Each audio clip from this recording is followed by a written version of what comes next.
नमो सिद्धाणं नमो आयर्याणं नमो वज्रायाणं नमो लोये सौवसाहुणम्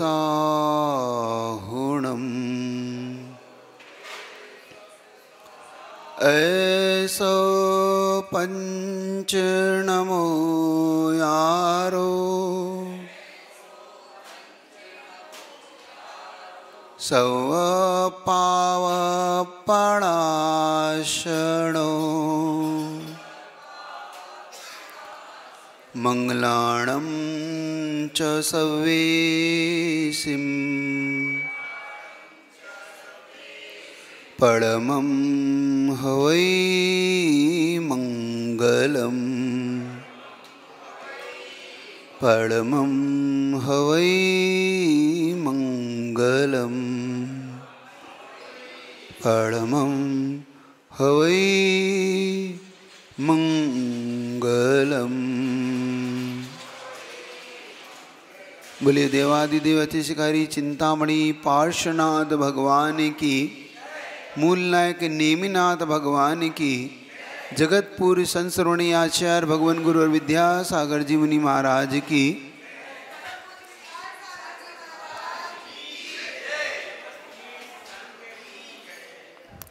पुनः एक बार उस मिथ्यात्व रूपी प्रत्यय को समझने का आज अब मन बनाइएगा। प्रत्यय की चर्चा चल रही थी, स्थिति को समझा, अनुभाग की भाग को समझने का पुरुषार्थ किया। स्थिति कैसे डलती है कर्मों के अंदर, वो भी अपन समझ रहे थे। तो अपन ने इतना विवक्षा से 5 प्रत्यय जो कारण है, कार्य नहीं है, कारण अलग होता है, कार्य अलग होता है। तो मिथ्यात, अविरति, प्रमाद, कसाय और योग, ये 5 प्रत्यय हमारे जीवन में कर्मों के बंध के कारण बनते हैं ना। अब मिथ्यात रूपी प्रत्यय के बारे में चर्चा थी। घटना अंजना सती के जीवन की अपने सामने प्रस्तुत है। जब कनकौर की पर्याय में अंजना सती ने मिथ्यात के कारण कुछ ऐसा जीवन में बंद किया, उसके जीवन में उसने इतना से मिथ्यात के कारण उस जिनेंद्र भगवान के इस जिन शासन से जो द्वेष किया, उस द्वेष के कारण उसके जीवन में जो प्रतिफल आज देखने को मिल रहा है, वो आज अपन समझने का यहाँ पुरुषार्थ करते हैं। मिथ्यात के बारे में एक और चीज़ आप समझ लें। मिथ्यात वो सर्प है जिसके काटने पर हमें कुछ नहीं रुचता। जैसे मिथ्यात वो ज्वर है, वो ज्वर की उपाधि दी गई मिथ्यात को कि मिथ्यात रूपी ज्वर जिसको चढ़ जाए उसको घी नहीं रुचता। जैसे बुखार आने वाले पे कुछ रुचता नहीं, उसको जो भी दो कड़वा कड़वा लगता है ना, उसे मीठा भी दो तो कड़वा लगता है। उसे घी भी खिलाओ तो उसको लगता है भैया उल्टी हो जाएगी, हम नहीं खा सकते। मतलब जिसको मिथ्यात रूपी ज्वर आया हुआ है, बुखार आया हुआ है, वह व्यक्ति अपने जीवन में सम्यक दर्शन या जिन शासन को सहन नहीं कर सकता। वो जिन शासन से विपरीत ही चलता है, उसकी मान्यता विपरीत ही हो जाती है, वो अपने हित भी नहीं कर पाता। और संसार में परिभ्रमण का, संसार में रुकने का कोई कारण है तो वह है मिथ्यात। ये प्रत्यय चला जाए अपने जीवन से तो हमारी बहुत जल्दी मुक्ति है। अर्ध पुद्गल परावर्तन शेष रह जाता है। ये जैनागम का वाक्य है कि जिसके जीवन में एक बार भी सम्यक दर्शन प्रकट हो गया तो समझ लो उसकी भव्यता निकट बिल्कुल पहुंच चुकी है। वो संसार रूपी ये समुद्र उसके लिए चुल्लू का भरा हुआ है। चुल्लू जानते हो? जैसे समुद्र हो और उस समुद्र में से हम एक अंजुली पानी ले लें और से समुद्र को छोड़ दें तो कितना पानी बचा अपने अंदर? एक अंजुलि। ऐसा ही उस भव्य जीव का संसार अब इतना सा रह गया है। कितना रह गया? इतना चुल्लू, और बाकी पूरा समुद्र उसका कट चुका है सिर्फ सम्यक दर्शन के प्रभाव से। और जिसको मिथ्यात्व रूपी ज्वर चढ़ा है वो उसको अभी सम्यक दर्शन नहीं भाता, मिथ्या दृष्टियों को जिन शासन नहीं भाता, जिन शासन की जिनवाणी नहीं भाती, देव साहस गुरु से अच्छे नहीं लगते, उसे क्या अच्छा लगता है वो बताता हूँ। पहली बात, जैसे ज्वर चढ़ने पर अच्छा मीठा नहीं लग रहा, घी अच्छा नहीं लग रहा, तो जिसको ज्वर चढ़ा उसको क्या अच्छा लगता आप देखना। तो जिसको सर्प ने काट लिया हो तो उसे क्या अच्छा लगता है मालूम आपको? उसे नीम अच्छी लगती है। अगर कोई चीज काट ली गई हो और आपको पता ना पड़े कि ये क्या काटा है तो उसे नीम खिला के देख लेना। अगर सर्प ने काटा हो तो उसको नीम मीठी लगने लगेगी, अच्छी लगती है, रुचती है उसको। अपन जैसे सामान्य लोगों को अच्छी नहीं लगती, क्योंकि हमें कोई काटा नहीं तो हमारे मुख में कड़वापन आता है नीम को खाने के बाद। लेकिन जिसको सर्प ने काटा है उसको नीम भाती है, अच्छी लगती है, हाँ मीठा लगे, तो समझ लो उसको अभी काटा है, इसका जहर अभी उतरा नहीं है।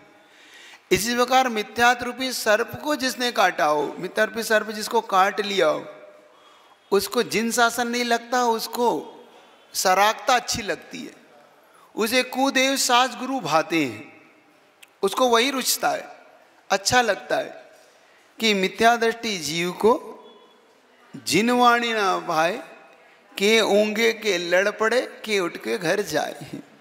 मिथ्या दृष्टि को जिनवाणी अच्छी नहीं लगती। आप उसको धर्म के कुछ अच्छे वचन सुनाओ तो कहता है ये अपने पास रख लो, मुझे नहीं दे, ये ज़्यादा मुझे ज्ञान मत बघारो, कहता है।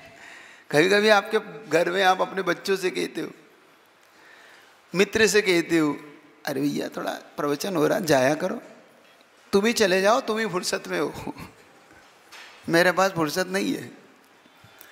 और ज़्यादा धर्म करने लग जाओ ना, अब देखना आपकी स्थिति भी, ज़्यादा धर्म आप करने लग जाओ तो परिवार वाले भी आपको कहने लग जाते हैं, वहीं रह लो, काहे को घर आते हो, भोजन वही दे देंगे भगवान ही तुमको, ज़्यादा महाराज के प्रवचन से भोजन मिल जाएगा तुमको, है ना? है तो है, कहने लग जाता है आदमी सा। तो ये सब लक्षण अच्छे नहीं है। हालांकि तुम्हारे लिए भी एक चीज़ कहता हूँ, तुम भी थोड़ा धर्म को थोड़ा सा ग्रस्त जीवन के हिसाब से करो, ये भी कहता हूँ, मैं ये नहीं कह रहा हूँ, क्योंकि तुम्हारा जीवन ग्रस्त है, अगर तुमने पाला है तो अपने कुछ कर्तव्य भी होते हैं, वो भी एक प्रकार का धर्म होता है। लेकिन धर्म भी नहीं छोड़ना है कर्तव्य के नाम पे, एक ये भी है। नहीं तो तुम क्या कहोगे, हाँ महाराज ने तो हमारा सपोर्ट कराया है, और कल से दो चार जो नहीं सुनने वालों कहेंगे देखो तुम कल महाराज ने समझाया था, तुम महाराज की भी नहीं मानते। ऐसे भी मिलेगी। तो ऐसा विपरीत देखा जाता है। तो ऐसा अगर जिसको मिथ्यात्व का अंदर से अगर सताया हुआ होगा तो उसे जिनवाणी नहीं भाई, उसे कॉमिक्स भाईगी। अब देखना, उसे तुम्हारे टीवी के जितने भी सीरियल है वो अच्छे लगेंगे, लेकिन अगर तुमने पारस चैनल चला दिया तो कहेगा तुम्हें समझ में नहीं आता मैं सीरियल देख रहा हूँ। वो चैनल फट से आपका बदल देगा, है आपके हाथ से वो लेगा रिमोट कि तुम अपनी टीवी अलग ले आओ अगर तुम्हें पारस चैनल देखना है, क्योंकि उसे रुचि नहीं रहा। न भगवान रुचि रहे, न भगवान की वाणी रुचि रही, जिनवाणी को उसे रुचि नहीं सकती। तो मैंने एक चीज़ कल परसों भी कही थी, ऐसे लोगों से विवाद नहीं करना, है ना। वादे वादे जायते विवाद, ज़्यादा बातचीत करते करते विवाद होने लगते, है ना। और वादे वादे जायते ज्ञान, कभी कभी उस वाद विवाद में ज्ञान भी हो जाता है। तो जहाँ ज्ञान हो वहाँ तक तो ठीक है, जहाँ विवाद हो वहाँ बचो। तो ऐसा मिथ्यात्व प्रत्येक को समझ लो अपने जीवन में। सबसे ज़्यादा हम इसी को ही नहीं समझ पाए आज तक। उसके दो भेद हैं, ग्रहित और अग्रहित। 6 डाला में अपन पढ़ ही रहे। तो उसका ग्रहित मिथ्यात्वी और अग्रहित मिथ्यात्वी है, ये अपन समझ ले। अब जब देवशास्त्र गुरु के ठीक विपरीत, सच्चे देवशास्त्र गुरु के ठीक विपरीत जब हम झूठे देवशास्त्र गुरु की शरण में चले जाते हैं, ये हमारा घोर मिथ्यात्व है। और ये अगर तीव्रता से बंद करता है तो 70 कोड़ा कोड़ी का बंद करता है। 70 कोड़ा कोड़ी का मतलब होता है 70 करोड़ में 70 करोड़ का जो गुणा कर दो और करोड़ लगा दो, उसके आगे करोड़ की संख्या रख दो, वो है 70 कोड़ा कोड़ी सागर। इतना गहरा ये बंद आपको करवा देता है। एक सती का जीवन जब हम देखते हैं, अब अंजना सती का जीवन हम जब उठा के देखते हैं तो हमें कितनी कितनी दया आती है ना, मन में आती है। कैसी है देखो, कैसी इसकी माँ है, कैसी इसकी सासू है, कैसा इसका पति है, कैसा इसके परिवार वाले लोग हैं।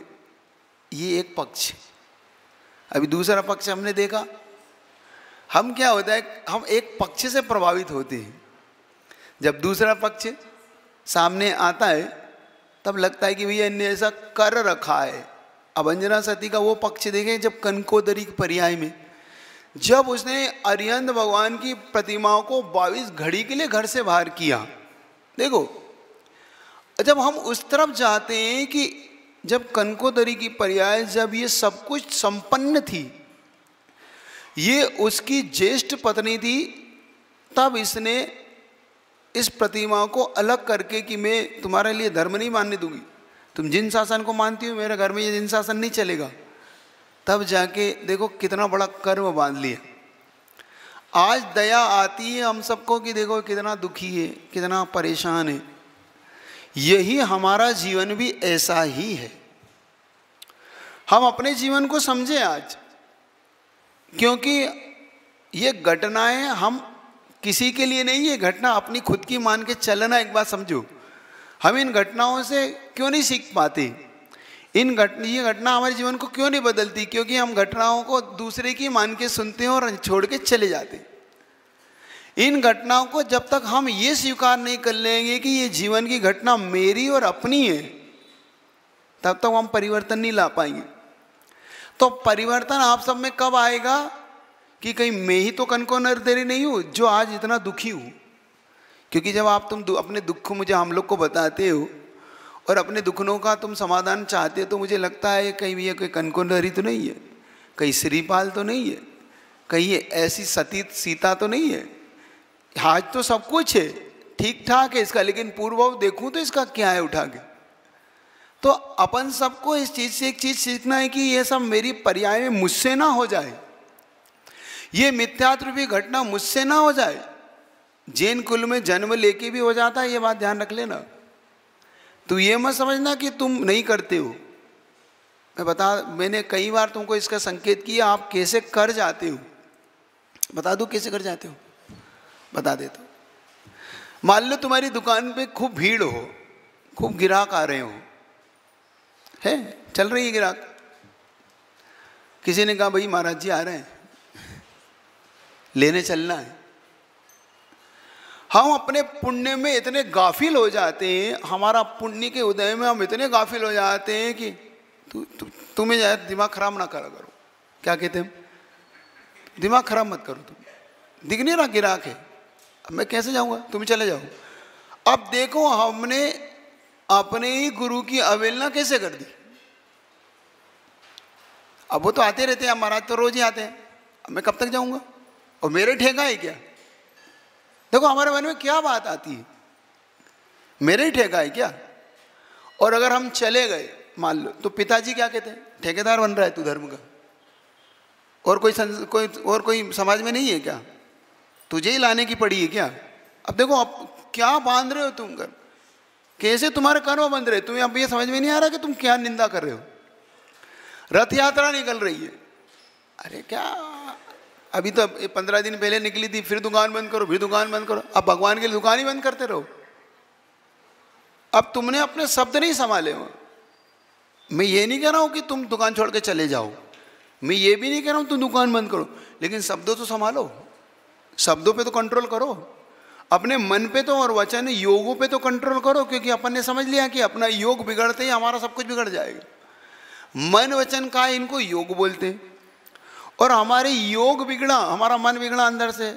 मान लो ऊपर से तुमने कह भी दिया हाँ ठीक है आऊँगा, और अंदर से महाराज तो परेशान से ही करते रहते हैं। अब चाहे जब महाराज आते रहते हैं, चाहे जब चौके ही लगाते रहो, चाहे जब इनके लिए करते ही रहो, अब कोई काम है ही नहीं। और ये भी उठा उठा के ले आते हैं, महाराज को सिर पर चढ़ाते हैं, फुर्सत में रहते हैं, खुद को कोई काम है नहीं। देखो ये तुम्हारे अंतरंग की भावना बता रहा हूँ, अब तुम बोलो चाहे मत बोलो। हाँ, इसको स्वीकार करना हो तो करो, ना करना हो तो ना करो, वो तुम्हारा मैटर। जो आती है वो समझ लो। तो तुम अगर अपने वंचरों को संभाल लेते, अपने मन को संभाल लेते कि देखो मैं कैसा पापी हूँ, आज मेरे पुण्य के उदय में देखो मैं जा नहीं पा रहा हूँ, तुम इतना ही कह देते भैया एक काम करो, तुम जा रहे हो चले जाओ, मुझसे और कुछ चाहिए वो सुविधा ले लो, लेकिन आज मजबूरी बहुत है मेरी, और मेरा नमोस्तु कह देना, और मैं सब पापी हूँ कि तुम्हारे साथ नहीं जा पा रहा हूँ, तुम चले जाओ, और मुझसे जो चाहिए ले लो, कोई बात नहीं, तुम गाड़ी ले जाओ, और कोई मदद चाहिए, फ़ोन चाहिए, मुझे वहाँ से बोल देना, मैं यहीं से बैठे बैठे कर दूँ। ये तो कह सकते थे। अब देखो ये से तुम पुण्य मान सकते थे, तुम ये मत कहो। अब देखो यहाँ तुम्हें परिवर्तन लाना, कुछ नहीं करना, तुम नहीं गए, उस समय भी नहीं गए, अभी भी नहीं गए, लेकिन जो तुमने अंदर से दुर्भावना की थी वो दुर्भावना क्यों कर रहे हो? जाने वाला जाएगा, लाने वाला लाएगा, प्रवचन वाला प्रवचन सुन लेगा, तुम दुर्भावना क्यों कर रहे हो कि तुम साधुओं को क्यों ला रहे हो? तुम साधुओं के पीछे पड़े रहते हो, हमेशा ही लाते रहते हो, 12 महीने यहाँ साधु बने ही रहते हैं, अब क्या करते रहेंगे हम, कोई काम नहीं, अब घर छोड़ के मंदिर में चले बैठे, ये क्यों कह रहे हो? समझ रहे हो बात? कहाँ गलती कर रहे हो? ऐसे ही आपके मन में आ जाता है। आप किसी ने कहा कि भैया नवदा भक्ति करना है, अब सो कोई दिक्कत में है, अब वो तो उनके, तो आप कर लो, तो आपके मन में दुर्भावना नहीं आना चाहिए। लगाओ या नहीं लगाओ नौ भक्ता, करो या नवदा भक्ति, वो एक मैटर अलग है, और लेकिन ये मत कहो हमेशा मुझे ही फोन लगा देते हैं। अपना घर ही, हमारा घर तो बिल्कुल पंचायत समझ रखा है इन्होंने, हम ही करते रहेंगे क्या? और कोई नवदा भक्ति कोई नहीं करेगा क्या? और वो भी तो है, उससे क्यों नहीं कह देते? ये शब्द मत कहो, तुम ये कहो कि भाई साहब करना तो है, लेकिन बहुत पाप कर्म का उदय आज कोई है नहीं घर में, और है तो कर लो, क्योंकि ये अवसर बार बार नहीं मिलता है। अगर अपना पुण्य तेज है, क्योंकि तुम्हारे पुण्य ने तुम्हारे यहाँ पे दस्तक दी है, ये बात याद रखना। क्या दिए? तुम्हारा पुण्य ने तुम्हें यहाँ खटखटाया है कि बेटा कमाले में तेरे पास चला के आया हूँ, क्योंकि इनका दुर्भाग्य है कि ये नहीं कर पा रहे नवदा भक्ति। तुम अपना सौभाग्य मान लो कि तुम्हें कहा गया है कि देखो कर लो। ये कहलाता है पुण्य का दरवाज़ा खटखटाना, और हम दरवाज़ा बंद करके कह देते हैं कि और कहीं चले जाओ, और किसी से कह दो। हमने अपना पुण्य उसके पल्ले में डाल दिया। देखो कैसा भाग्य तुम्हारा, अपना पुण्य तुमने उसके पल्ले में कैसे डाल दिया, और बाद में कहते हो वो बहुत भाग्यशाली है, मेरे तो कुछ होते नहीं, उसका ही होता रहता है। तूने तो डाला उसके पुण्य पल्ले में। जब तुम्हें तुम्हारा अतिशयकारी पुण्य कमाने का समय था, और एक बात मैं बता रहा हूं, सबसे ज्यादा पुण्य कैसे कमाते हो तुम, ये भी सीख लेना आज थोड़ा सा, वो भी विधि बता दो। जब तुम्हारा गुरु कोई ऐसी समय में हो, ऐसे काल में हो जब तुम्हारी सबसे ज्यादा जरूरत हो उसे। मान लो तुम्हारा गुरु बीमार है और इस समय वैयावृत्ति की सबसे ज्यादा जरूरत है, और उस समय तुमने उसकी वैयावृत्ति कर ली, तो समझ लेना तुमने निदत्तित निकाजित पुण्य का बंद कर लिया। निदत्तित निकाजित पुण्य इसको कहते हैं। क्यों? क्योंकि इस समय कोई नहीं कर पा रहा था, इस समय मेरा भाग्य था, मैं कर पा रहा हूं, मेरे पास ये पुण्य आया है। एक घटना सुनाता हूं मैं, कभी मुझसे बहुत प्रभावित भी होता हूँ। जब हम बीनावाड़ा में थे, बीनावाड़ा में एक मुनि शांति सागर जी महाराज का आपने नाम सुना होगा, अब नहीं है, उनकी समाधि हो गई। उनको बुखार आया, बहुत तेज बुखार था उस समय, 2009 में चातुर्मास चल रहा था, और बुखार आते आते रात्रि का मतलब 7-8 बज रहा था शाम के समय, और अचानक उनको उल्टियाँ होने लगी। और उल्टी होने लगी तो भाई इतना संभल नहीं पाई कि बाहर चले जाए, और वहीं पाटे के पास ही हो गई। ऐसी स्थिति में अब तुम्हारा कर्तव्य क्या है तुम समझो। मुनि महाराज 2-4 महीने बाद जब तक आप आए, जब तक तो वो हो चुका था। एक सुधी श्रावक था, बहुत गजब का श्रावक दिखा मुझे, पहली बार ऐसा श्रावक दिखा।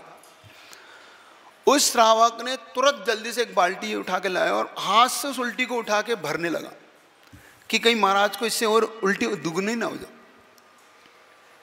अब ऐसे समय में तुम्हारे मन में क्या बात आती ये देखना है, तुम ये समझना है। अब तुम्हारे मन में ये भी आ सकता है, कैसे महाराज इतना सारा भोजन कर लिया, पछता नहीं है, अब उल्टी कर रहे हैं, बुखार था काय को खाया। देखो तुम्हारे दिमाग में क्या बात आती।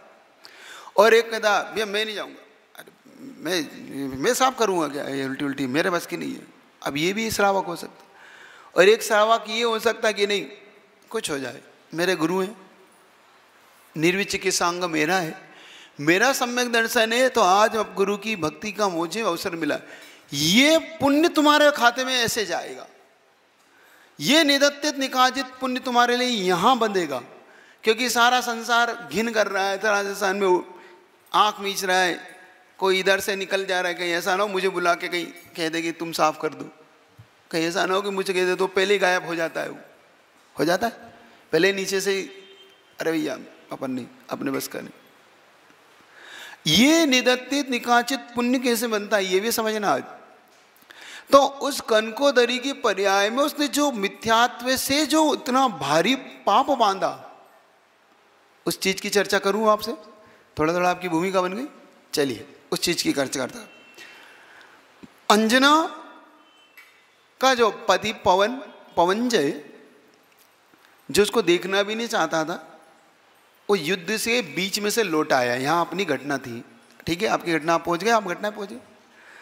पवनजय ने अंजना के पास पहुंचा तो खिड़की के रास्ते से पहुंचे, उसका मित्र विद्याधर थे, चूंकि विद्या के प्रभाव से पहुंचे, और ये अपनी सखी से चर्चा कर रही थी कि ये सखी देखो आज पवनजय कितने निष्ठुर है, मैंने आरती करना चाहिए, उन्होंने मुझसे आरती भी नहीं कराई, और मेरे मन में पवनजय के अलावा कोई नहीं है।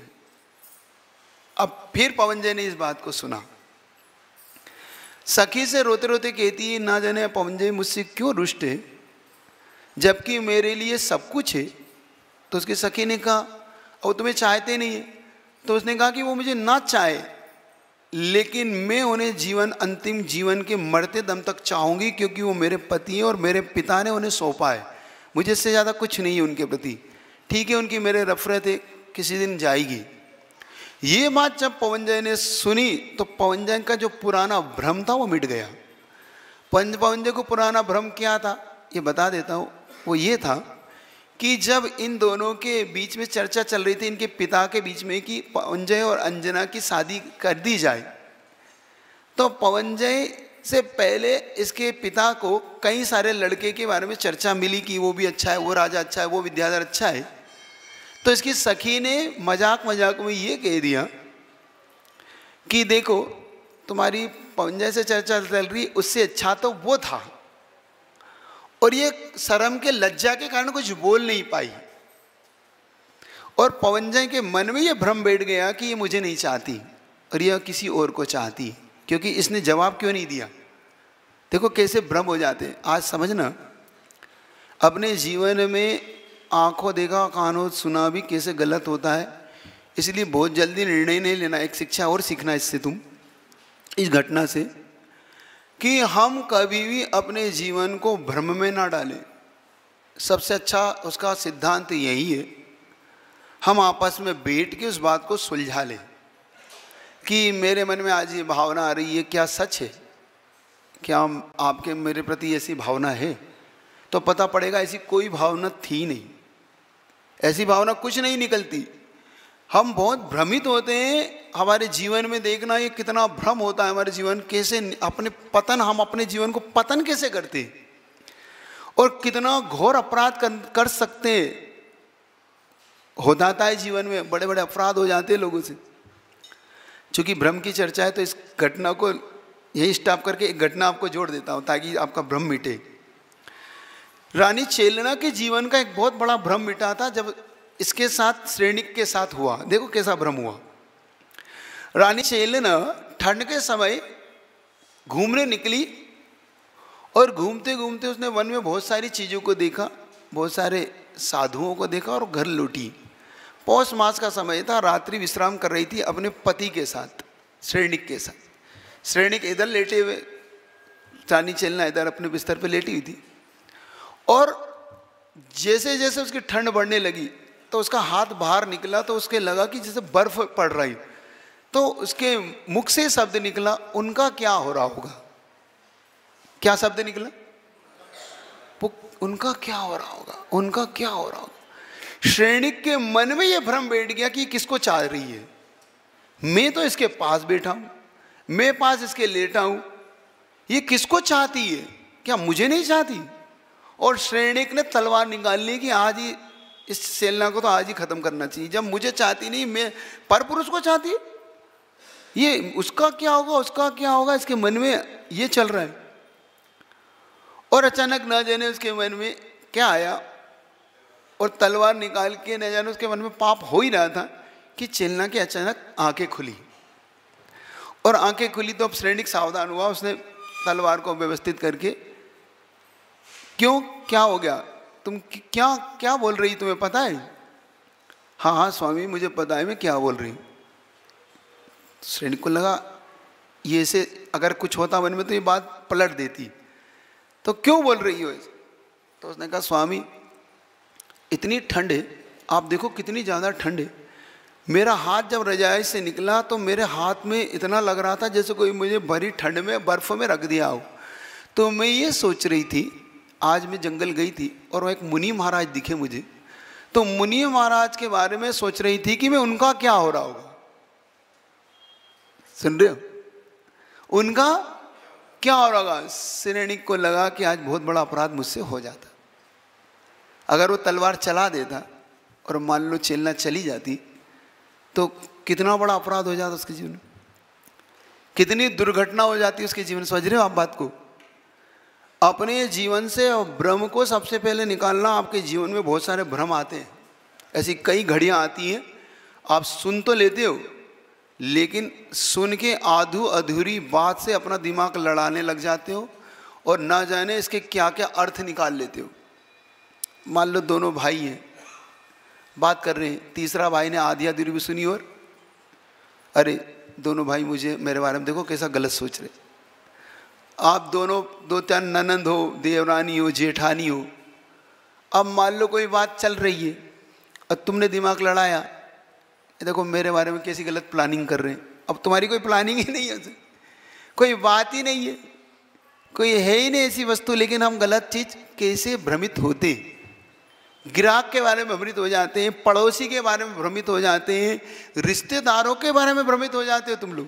तो इससे थोड़ा बचना, ये बहुत ज़्यादा भ्रम पैदा करेगा तुम्हारे जीवन। उलझना नहीं। तो ठीक है, ये संकेत आपको समझ में आ गया ना। अब मैं पुनः अपनी घटना पे आता हूँ। तो अंजना सती का ये जब ये भ्रम मिट गया पवनजय का, तो पवनजय से जाके मिलता है तो कहती कि आप मध्य रात्रि में, आप तो युद्ध में गए थे, आप ये क्या करा, आप क्यों लौटे। तो कहता है अंजना मैं तुमसे क्षमा मांगने के लिए लौटा हूँ, मुझे क्षमा करो, मेरा तुम्हारे प्रति जो भ्रम था आज मिट गया। तो वो रो देती है कि आखिर आपने मेरे साथ ऐसा क्यों किया। तो बताता है कि ऐसा सब भ्रम मुझे हो गया था। तो अंजना कहती नहीं, मैं शपथ लेती हूँ कि मैं आपके बिना किसी को नहीं चाहता हूँ, कि वो मुझे पता पड़ गया, मैंने पहले सुन लिया, वो भी सुन लिया मैंने। ऐसे करके उन दोनों के बीच में संयोग की बात थी कि उन दोनों के बीच में अपने प्रेम का एक संबंध हो जाता। अब ये किसी को नहीं पता, पवनजय आया है चला गया है। तो अंजना कहती है जब प्रातःकाल जाने लगता है तो कहती है स्वामी मैं अभी ऋतु धर्म से निकली हूँ। ऋतु धर्म जानते हो, जो आपके अशुद्धि के दिन होती, मैं अभी उससे ऊपर उठी हूँ और आपके और मेरे बीच में जो कुछ हुआ है इससे गर्भ भी हो सकता है। और अगर मैं गर्भवती हो गई तो आप तो युद्ध पे ना जाने कब आओगे, क्योंकि सालों युद्ध चलता है वहाँ तो। और आप युद्ध से जब तक लौटोगे तो अगर किसी ने मुझे पूछा ये क्या है तो मैं क्या जवाब दूंगी? मेरी बदनामी हो सकती है। तो कहते घबराओ नहीं, ये कड़ा ले लो और कहना कि मैं आया था और मैं जा रहा हूँ, और वो अपने चला जाता है। संयोग की बात होती है 2-3 महीने, 1 महीने 2 महीने बीती थे और उसका गर्भ का चिन्ह प्रकट होने लगता है, मतलब उसके गर्भ दिखने लगता है कि कोई। तो उसकी सासू कहती है कि उल्टा कहेंगी। अब देखो उसके शब्द जो है वो बता रहा हूँ, उस ग्रंथ में जो लिखा, तूने कहाँ मुंह काला किया, तू किस परिवार की और तूने ये क्या कर दिया? तो वो रोते रोते कहती नहीं नहीं आप गलत समझ रहे हो, मैंने कहीं गलत नहीं किया, पवनजय खुद आए थे। तो ये कहते मेरे बेटे पे भी झूठा आरोप लगाती है। मेरा बेटा ऐसा है ही नहीं कि युद्ध से लौट के आए और सिर्फ तेरे लिए आएगा, और मैं इसलिए भी नहीं मान सकती जिसने तुझे 22 साल में 22 पल नहीं चाहा वो लौट के आएगा तेरे लिए। झूठ बोलती है वो, कितनी कसम खाती है, वो कड़ा दिखाती है। आप विश्वास नहीं कर रहे तो कड़ा देख लो, कितनी ये कहाँ से लाई है तू, है पवनजन का तो है लेकिन कहाँ से उठा के लाई है तू? ये सब मुझे गलत फहमी में डालने के लिए, चल निकल यहाँ से। और उसकी एक सखी थी, उस सखी के साथ कहती इसको छोड़ के आओ। अब देखो कितनी बड़ी घटना। उसके पिता जो ससुर जी थे, उस सासू कहती तुम बीच में मत बोलो, हम इसको नहीं रखेंगे आज से घर में। और एक सेनापति को कहती कि जाओ इसके पिता के घर छोड़ के आओ। कर्म का उदय जब तीव्र होता है तो अपनी परछाई भी अपना साथ छोड़ देती के बाद याद रखना, अंधेरे में अपनी परछाई भी अपना साथ छोड़ देती, हम पर से अपेक्षा रखते हैं। समझ रहे हो? कहावत समझ में आ रही है? अंधेरे में अपनी परछाई भी अपना साथ छोड़ दीजिए, हम दूसरे से अपेक्षा क्या रखें। और कर्म के उदय में अपने वाला भी अपना साथ छोड़ देता, हम दूसरे से क्या अपेक्षा रखें। जो उसको सब मान के लेके आए वो ही आरोप लगा रहे हैं। ससुर जी ने कहा ठीक है कर दो बाहर, लोगों ने कहा भाई छोड़ो इसको यहाँ मत रखो। और जैसे तैसे वहाँ पहुँचती है रोते हुए रोते रोते, और महल के बाहर छोड़ जाता है वो। और महल में खबर पहुँचती है सैनिक के द्वारा कि आपकी पुत्री आई हुई। तो कहता है अरे मेरी पुत्री आई है, तैयारी करो उत्सव की। तो इतने में उसकी माँ कहती पहले पूछ तो लो कौन कौन आया है, भाई पवनजय भी आए हैं, कौन कौन आए, वैसे तैयारी करो। तो सैनिक कहता कोई नहीं है, वो अकेली आई है और उसके साथ एक सखी है। तब इनके दिमाग में बात आती कि वो अकेली क्यों आई है और सखी आई है, इसका मतलब क्या? इसका मतलब कोई गड़बड़ है, या तो उसको घर से निकाला या खुद भाग के आई, क्या बात हुई है।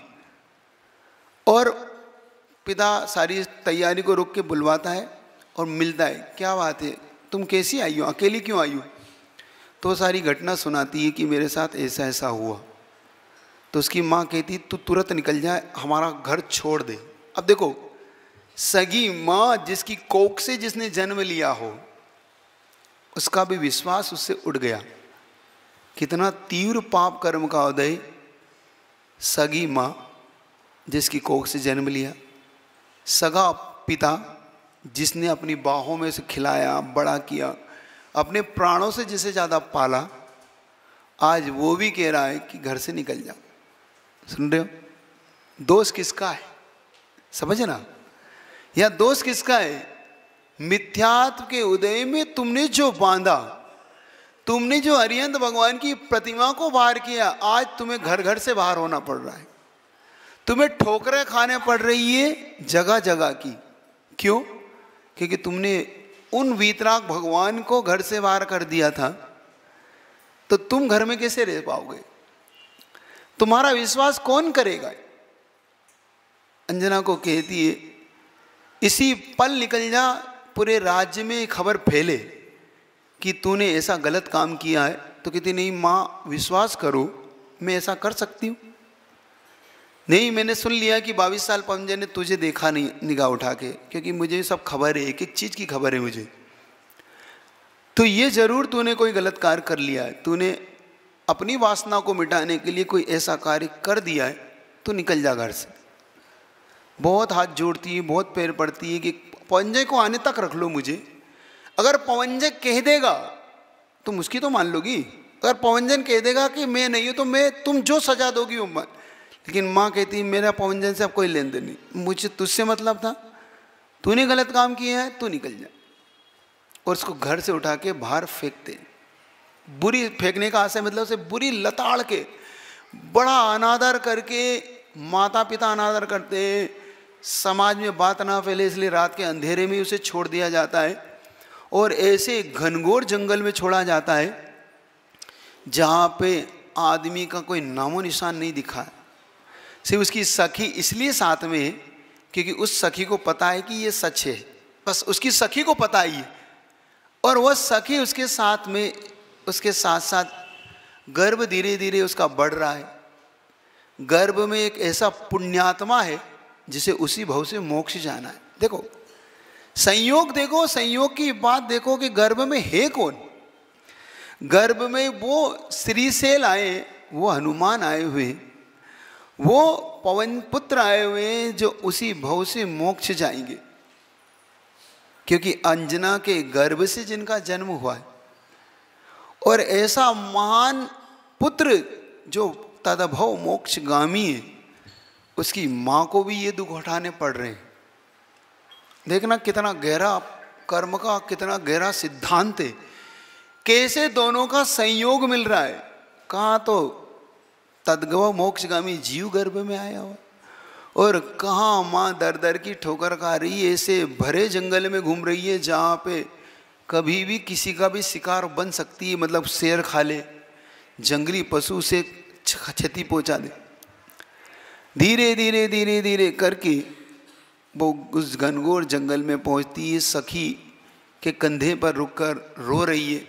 धीरे धीरे सखी उसे आगे बढ़ा रही है कि कोई बात नहीं, तुम शांति रखो, धर्म की शरण में जाओ। मैं आपसे पहले पूछ लूं, कथा करने से पहले, क्या आपको इतना विश्वास है? क्या आपको धर्म पे इतना विश्वास है कि अब धर्म पे विश्वास उठ रहा है? सुन रहे हो?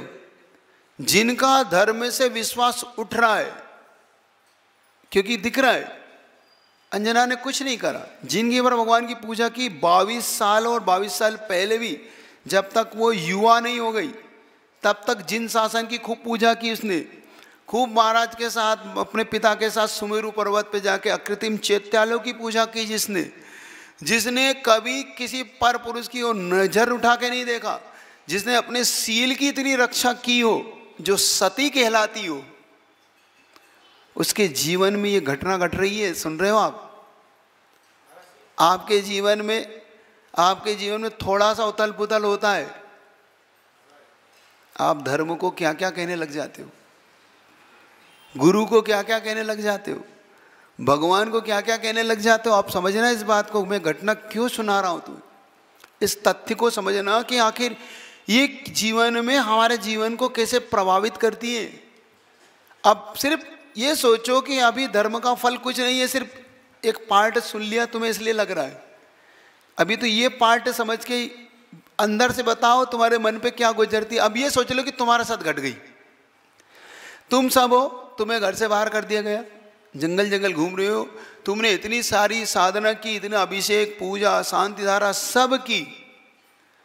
पुरुष वर्ग ये लगा लो कि तुम्हारे पिता ने, तुम्हारे भाई ने तुम्हें धक्के देके बाहर निकाल दिया घर से कि चल तेरी कोई जायदाद नहीं यहाँ से, चल मेरा कोई सगा बेटा नहीं यहाँ से, चल मेरा बेटा तो बड़ा वाला है, मैं उसी को दूंगा, तुझे कुछ नहीं देता, चल निकल जा घर से, तू अपना काम खुद कर ले।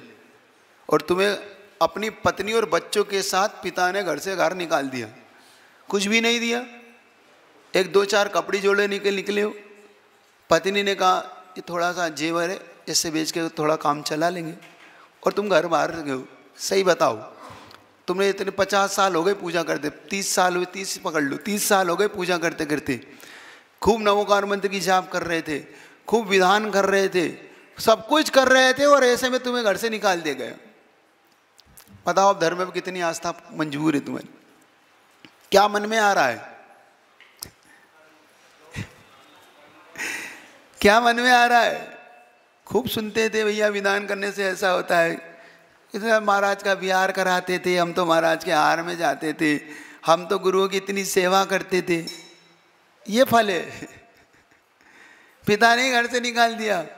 धर्म पे उसी समय अनास्था हो जाती है, एलर्जी हो जाती है। और ऐसा मैंने कई लोगों को देखा। क्यों नहीं आते हो मंदिर? देख लिया महाराज, खूब शांति धारा करके भी देख लिया, खूब गुरुओं की सेवा करके देख ली, खूब सवा लाख जाप दे लेके देख लिया नमोकार मंत्र की। इतने विधान करता था महाराज, हर शनिवार, हर रविवार, बुधवार, जब चाहे जब विधान करता था। अंतो मुझे क्या मिला महाराज? मुझे ये धक्के मिल रहे हैं। मेरा सगा बेटा ही चला गया महाराज। मैं सोचता था कम से कम शानदार करने से बच जाएगा, वो भी चला गया। धर्म से विश्वास उठ जाते हैं लोगों के, धर्म करना छोड़ देते हैं, मंदिर आना छोड़ देते हैं, नास्तिक बन जाते हैं। बनते हुए देखा है मैंने। उसे पूछा, अब महाराज कोई मतलब नहीं है, सब सुन लिया, इन शास्त्रों की बातें, ये सब बहलाते हैं, सब फालतू की चर्चा करके, वहाँ ऐसा होगा वैसा होगा। जीवन में मैंने महाराज 25 साल 30 साल से करता आया हूँ, और सब इसके रिजल्ट देख लिए, कुछ नहीं। वो तो पुरुषार्थ करो अपने, वो मिलता मेहनत से ही, कुछ नहीं होता है धर्म को। ये आते हैं विचार। आपके मन में क्या आ रहा, आप बताओ तो जल्दी। यही चीज आ रही कि केस कर देंगे हम तो। हम होते तो पति पे सीधा केस करते, सास ससुर को कोर्ट में घसीट देते। हाँ, डीएनए करा लो, किसका बेटा भी पता पड़ जाएगा। अभी देखो, समझ लो इस बात को।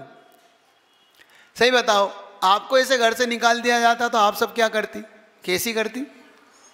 हम तो पति को कोर्ट में घसीट लेते सबको, हम काहे को घर से निकलते। समझ लो ये घटना जीवन में। उसने जब पति के साथ निकली, थोड़ा इसका महसूस करना, क्योंकि इसके बाद तुम्हारी आस्था इतनी गहरी और इतनी मजबूत हो जाएगी कि इसके बाद पहाड़ भी टूट पड़े, बजरी भी गिरे, तुम्हारा सम्यक दर्शन नष्ट नहीं होगा। और तुमने इतनी गहरी आस्था कर ली, ये तय मान, तुम्हारा सम्यक दर्शन नष्ट नहीं होगा। क्योंकि तुम ये घटनाओं को जीवन में अगर एक बार भी यहाँ आ गई अपने दिमाग में कि भैया कर्म के उदय तो सतियों के साथ भी घटते। राम जैसे महापुरुष को भी वन वन भटकना पड़ता है, और रावण जैसा लंका में शान से जीता रहता है, और राम जैसे व्यक्ति जंगलों में भटकते हैं। ऐसा कभी कभी लगता है रावण ही ठीक है। सही बता रहा हूँ। लोग कहते हैं राम से तो रावण ही ठीक है। अरे ऐसा आराम से रह रहा है, लंका में जी रहा है, इतने हजारों लोग उसके नौकर चाकर हैं, इतनी सारी रानियां हैं। राम बेचारा मर्यादा पुरुष राम कह रहे हो, और जंगल जंगल भटक रहे हैं, जीवन भर दुख उठा रहे हैं, युद्ध करना पड़ रहा है अपनी पत्नी को पाने के लिए। ऐसा धर्मात्मा भी किस काम का? ये भी कहते। अब सुन लो, तो अब देखो उसके जीवन कहाँ से। अब अंजना पहुंचती है, धीरे धीरे रोते रोते खूब, दोनों वो भी रोती है, ये दोनों रोने लगते हैं।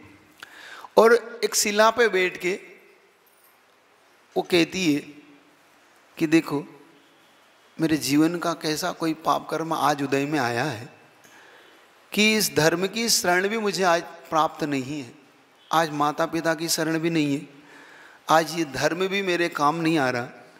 ऐसी क्या बात होगी? ऐसा कह के दोनों मिलती है। उसकी सखी कहती कि देखो अंधेरा होने वाला है, कम से कम हम सुरक्षित स्थान पे तो हो जाएं, इस जंगल में हम कहाँ रहेंगे।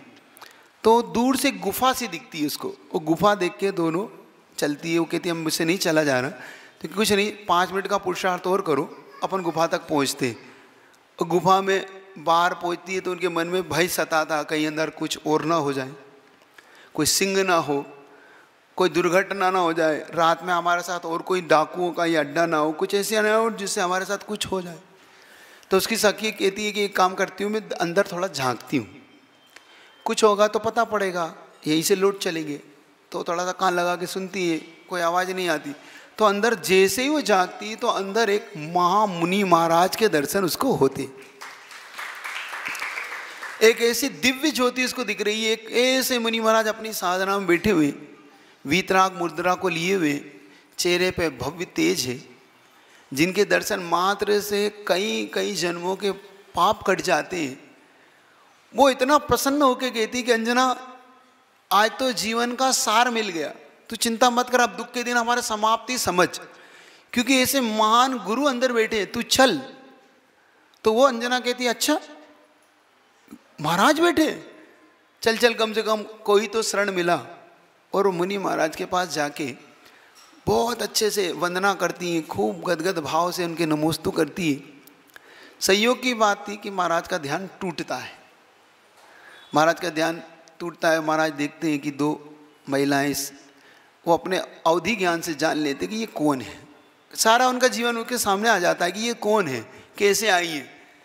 अंजना उन्हें नमोस्तु करती है, कहती भगवान अब आप ही शरण हैं, क्योंकि मुझे किसी ने शरण नहीं दी, मेरे माता पिता ने शरण नहीं दी, मुझे अपने सास ससुर ने शरण नहीं दी, अब संसार में आप ही एक ऐसी शरण है। चार ही शरण है ना, अरिहंत शरण, सिद्ध शरण, साधु शरण और केवली के द्वारा दिया हुआ धर्म शरण। अपने जीवन में जब तुम्हें कोई शरण न मिले तो इनकी शरण लेना, जब तुम्हारा सबसे ज़्यादा दुख के दिन हो तो इनकी शरण में जाना। कभी भी मिथ्यात्व में मत पड़ना, किसी कुदेवी देवताओं की शरण में मत जाना।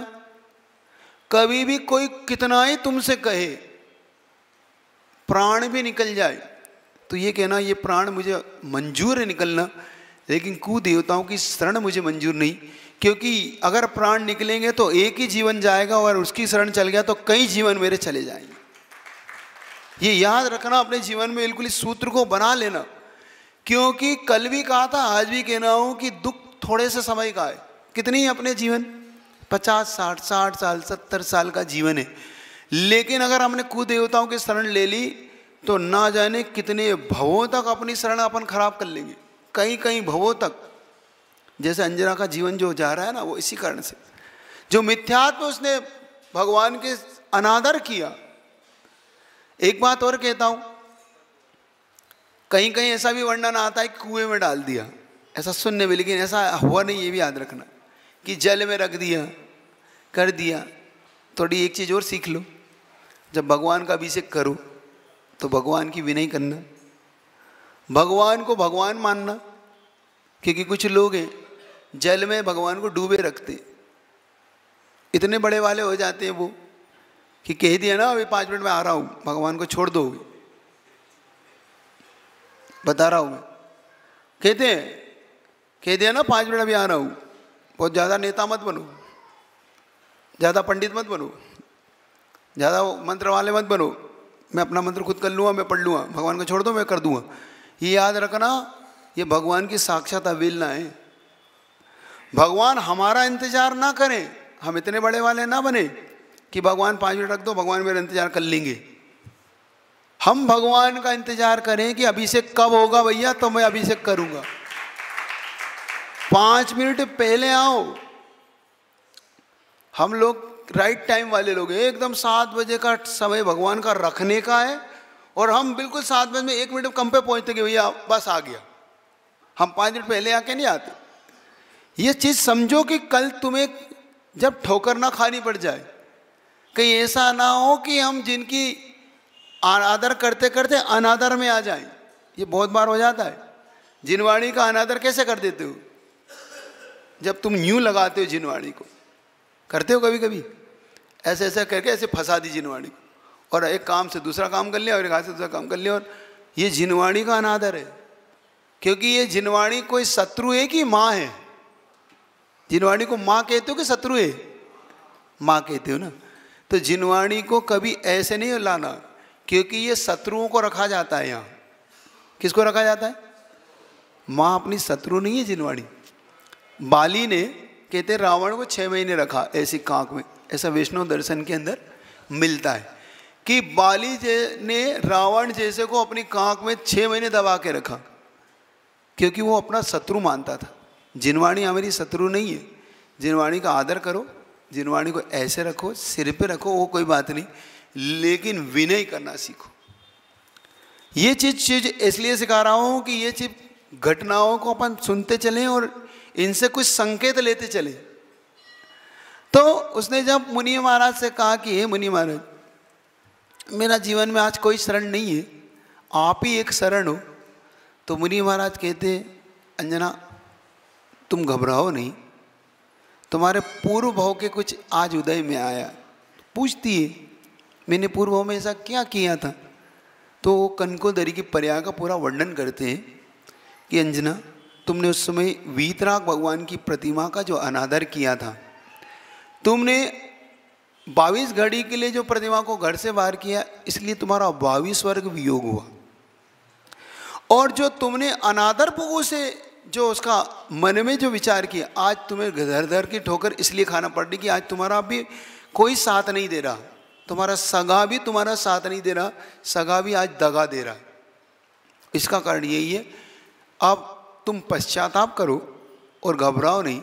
तुम्हारे गर्भ में तद्भव घोजगामी जीव है, तो तुम्हारा यहाँ पे भी कोई बाल बाका नहीं होगा।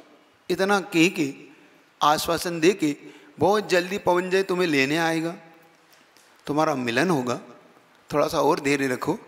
और मुनि महाराज चूँकि अब उस गुफा में रहना लिए ठीक नहीं समझते और अपना उनका समझते हैं कि इनका आगे क्या होगा, इसलिए आगे वो उस गुफा से आगे अपने चारण रिद्धिधारी उससे गुफा से बाहर निकल के अपने चले जाते। इधर हल्का हल्का अंधेरा और बढ़ने लगा। इधर जब वो वहाँ पहुँचे, अब वो घबराने लगी सखी कि अब क्या होगा।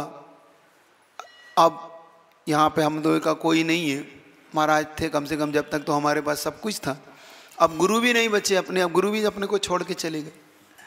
तो कहती कोई बात नहीं। उसके गर्भ में अब वजनदार इतनी आने लगी थी कि वो अंजना चलने में दुर्भर होने लगा। संयोग की बात थी, एक सिंह उस गुफा में प्रवेश करता है और ऐसा खूंखार सिंह जो बहुत दिनों को भूखा हो और सिर्फ उसकी गंध से प्रवेश करता है, क्योंकि उससे जब मानव की गंध आने लगती है तो उसे लगता है कि मेरा शिकार यहीं कहीं है, तो सीधा उस गुफा में दहाड़ता हुआ प्रवेश करता है।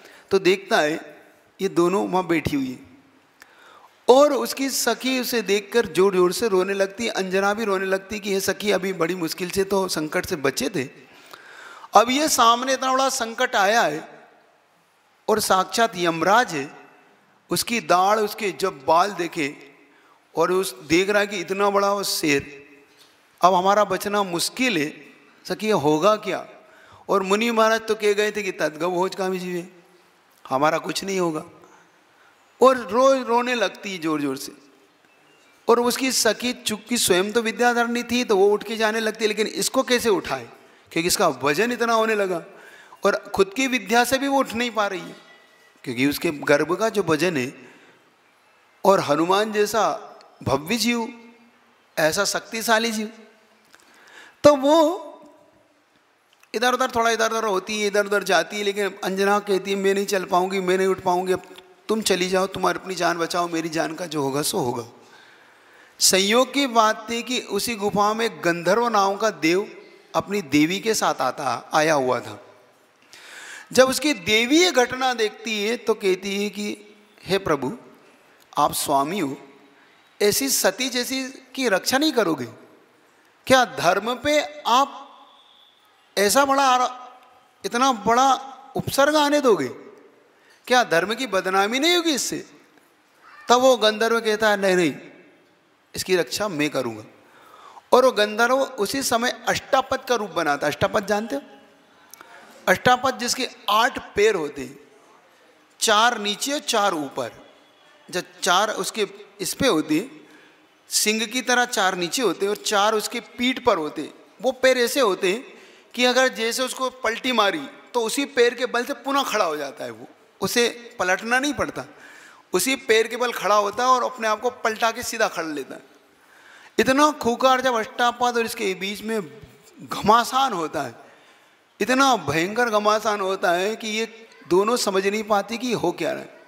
क्योंकि जैसे ही वो सिंह इसकी ओर बढ़ना चाहता था वैसे ही उसके बीच में आके खड़ा होता है और दोनों एक दूसरे को लड़ाइयाँ शुरू होती है, घमासान होता है।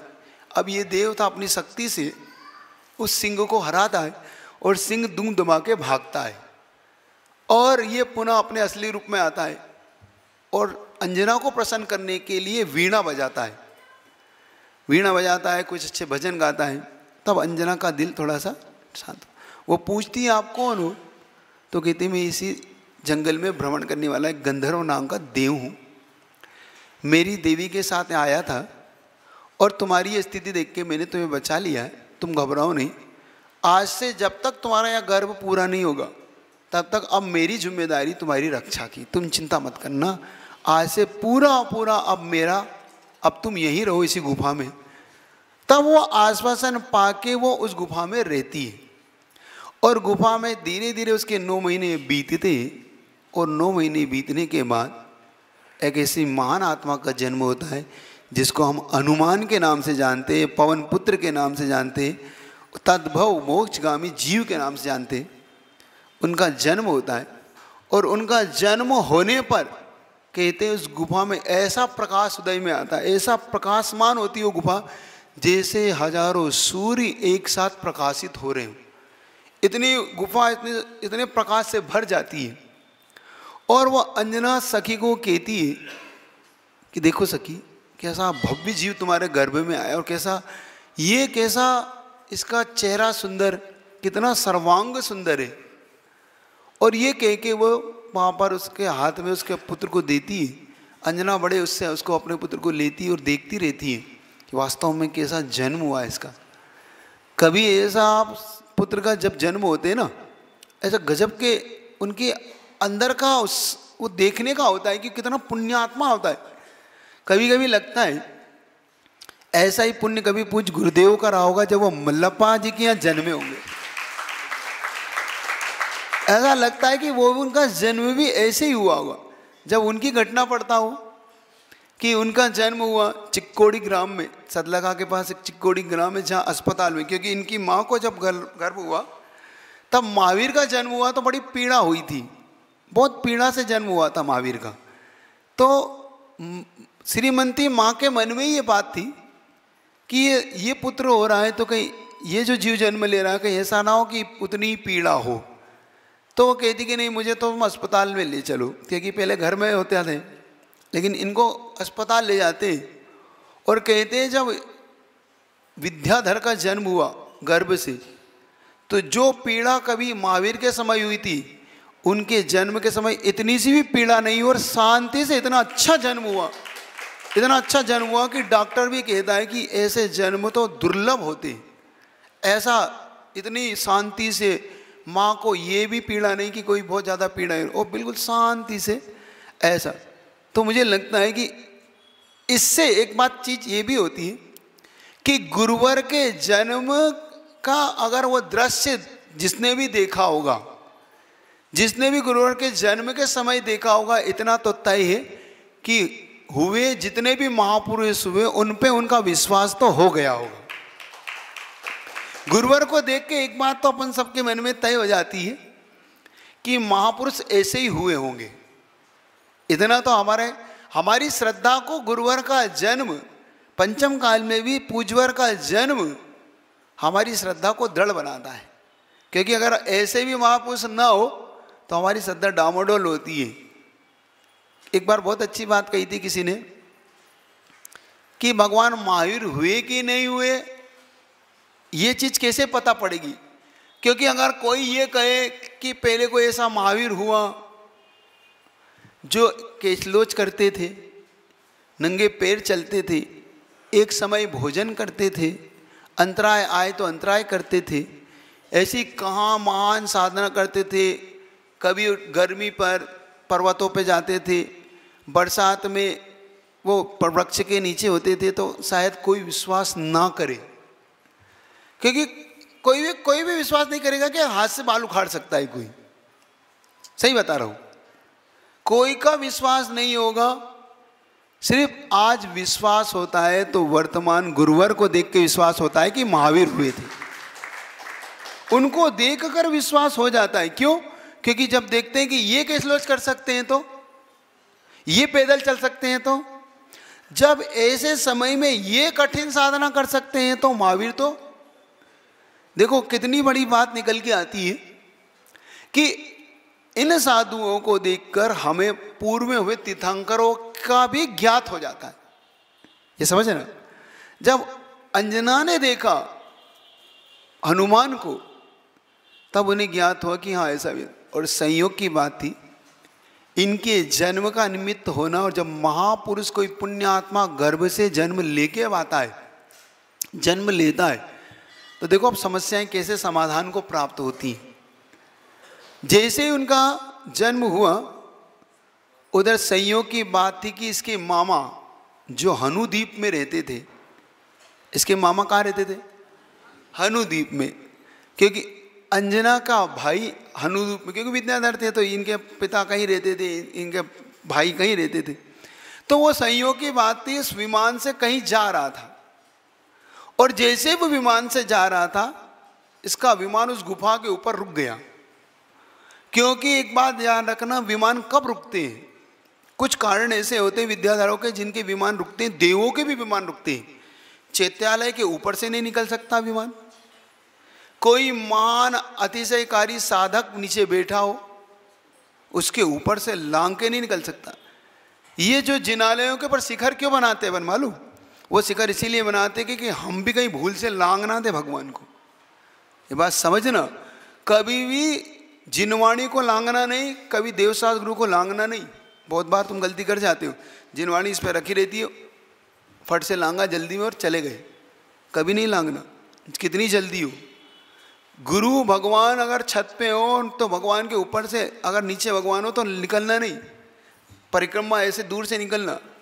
जब उसका विमान रुक गया तो उसने कहा नीचे या तो कोई महान आत्मा बैठा है, और दूसरा कारण होता है कोई शत्रु हो, तो कोई महान शत्रु हो तब भी विमान उनका अटक जाता है, क्योंकि वो शत्रु अपने से कीलित कर देता है।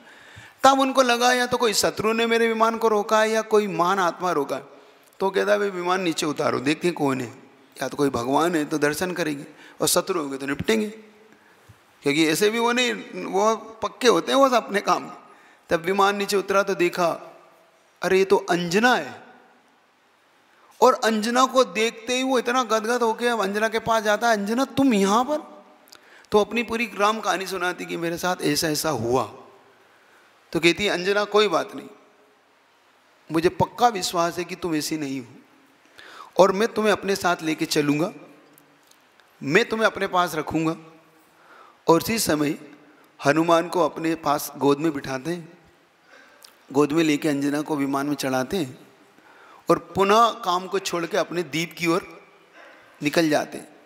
संयोग की बात है, विमान में हनुमान जी का इतना बचपन इतना चंचल बताया उसमें कि वो उछल रहे थे। वो मतलब उस समय सिर्फ अभी का जन्मा बच्चा हाथ पैर उछाल रहा है, मार रहा है, तो एक दो बार वो कहते भाई देखना गिर न जाए, देखना गिर न जाए, और विमान में से वो घटना घट ही जाती है। अब कल सुनेंगे क्या घटना घटती है। छोटा सा है, उसकी माँ के काम ही तभी आया, तभी तो अंजना की रक्षा हुई है, उस पुण्य आत्मा के उससे तो रक्षा हुई है। जब तक उसके गर्भ में था तब तक अंजना को कोई हाथ नहीं लगा सकता था। ये उसके पुण्यात्मा जीव का पुण्य शेष था, नहीं तो ना जाने क्या घटना घट जाती। ये बात है कि उसके पूर्व कृत पुण्य के कारण उसे घर से निकलना पड़ा, लेकिन उस पुण्यात्मा के कारण ही महाराज का दर्शन मिला है, महाराज की शरण मिली है, क्योंकि उसने धर्म की शरण छोड़ी थी, इस जीव ने धर्म की शरण नहीं छोड़ी थी। ये याद रखना, इस जीव ने धर्म की शरण नहीं छोड़ी थी। इसलिए माँ को भी कहते हैं ना कि पर का निमित्त कैसे काम कर जाता है। जो लोग निमित्त को नहीं मानते वो भी समझना, यहाँ निमित्त कैसे काम करता है, निमित्त कैसे काम करता है। तो जब वो अचानक उछलते हैं और एक शिला पे जाके गिरते हैं, तो कल सुनेंगे क्या होता है उनका, क्योंकि ये चारित्र इतना अच्छा है, भले ही तुम्हारा सुना हुआ हो, लेकिन कल जब सुनोगे तो तुम्हारी आत्मा गदगद हो जाएगी कि हम ऐसे कुल में जन्मे, हम ऐसे भगवान के भक्त। बहुत सारे भ्रम मिटेंगे उनके बारे में, जो हनुमान के बारे में लोगों ने भ्रम रख रखे हैं अपने जीवन में। बहुत सारी ऐसी चीज़ें मिटेंगी तुम्हारे बारे में कि वो क्या थे, क्यों उनको ऐसा मुंह बनाया गया? क्यों आज लौकिक जगत में उनका ऐसा स्वरूप दिखाया जाता है? क्या उनका जीवन ऐसा था? क्या बंदर वाला मुख था? क्या उनका जीवन ऐसे अन्य अन्य कार्यों के लिए जो आज प्रसिद्ध है क्या वैसा था? क्या था उनका? वानर क्यों नाम रखा गया? उन्हें वानर क्यों कहा गया? तो आगे अपन सुनेंगे। एक छोटा सा भजन कर लेते। तो ये बांट दो, कुछ इधर बांट दो, कुछ महिलाओं में बांट दो, ठीक है। 11 नंबर पृष्ठ में ऊपर वाला, जो स्वयं मोक्ष पथ पर बढ़े जा रहे, ठीक है। धीरे धीरे करना, बहुत अच्छा है। हाँ, कोई बात नहीं हो तो मेरे साथ दोहरा लेना, मिल जाए। अब तो काफ़ी आ गए अपने पास, बहुत सारी आ गई, अब सफिशिएंट है। लेकिन ले जाना नहीं, रखना। ले जाना जब हमारा बिहार हो क्योंकि क्या है, तुम पहले भी ले गए, आज तक लौटा के नहीं आए। तो होता क्या है, जब भजन करते तो उसका सामने होने से आनंद आता है। सफिशिएंट है, सबको मिल जाएगी, लेकिन आज मत ले जाना जब तक यहाँ पे हम हैं, ठीक है ना।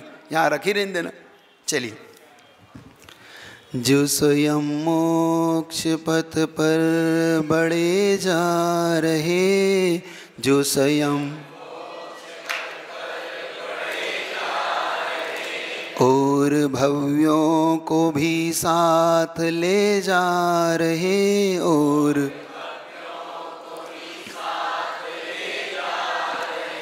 है निराली डगर मोक्ष का ये सफर, है निराली डगर।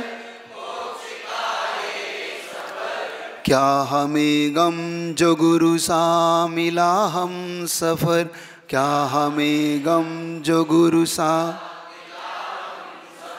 जिनकी वाणी में तत्वों का होता जिक्र, जिनकी वाणी, जिनका मन इतना पावन हो करुणा का घर, जिनका मन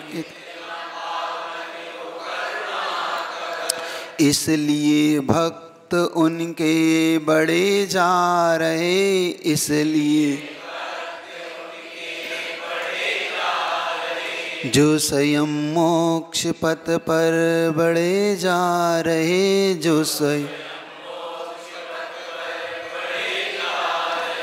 और भव्यों को भी साथ ले जा रहे, और भव्यों को भी साथ ले जा रहे, जो सदाचार संयम का मेरु शिखर, जो सदाचार संयम का मेरु शिखर, जिनके चरणों में देवों की रहती बसर, जिनके चरणों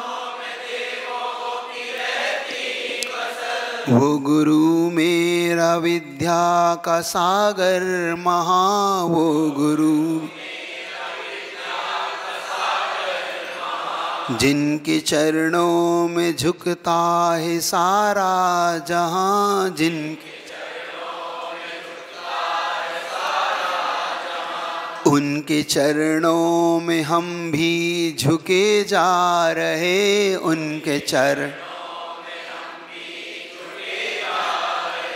जो स्वयं मोक्ष पथ पर बढ़े जा रहे, जो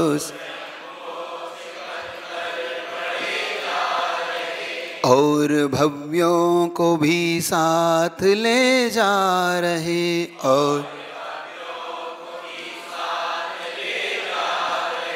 आया स्वर्णिम ये अवसर, ये स्वर्णिम दिवस, आया स्वर्णिम एक राही चला लेके संकल्प बस, एक राही चला लेके संकल्प बस, आत्मा के अलावा परिग्रह है सब, आत्मा के अलावा परिग्रह है सब, छोड़ दो साथ उनका अकेला हो अब, छोड़ दो साथ उनके पीछे भी लाखों चले जा रहे, उनके पीछे भी लाखों चले जा रहे, जो स्वयं मोक्ष पथ पर बढ़े जा रहे, जो हमें क्या है गम जो गुरु सा मिला हम सफ़र, क्या हमें गम जो गुरु सा मिला हम सब। है निराली डगर मोक्ष का ये सफ़र, है निराली जो स्वयं मोक्ष पथ पर बढ़े जा रहे, और भव्यों को भी साथ ले जा। जिनवाणी के ज्ञान से सूझे लोकाल।